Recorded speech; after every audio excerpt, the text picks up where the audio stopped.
तस्य इति मन्यसे मिथ्यैष व्यवसायस्ते प्रकृतिस्त्वां नियोक्ष्यति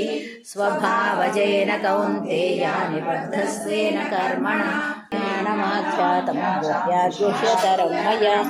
विमृश्यैतदशेषेण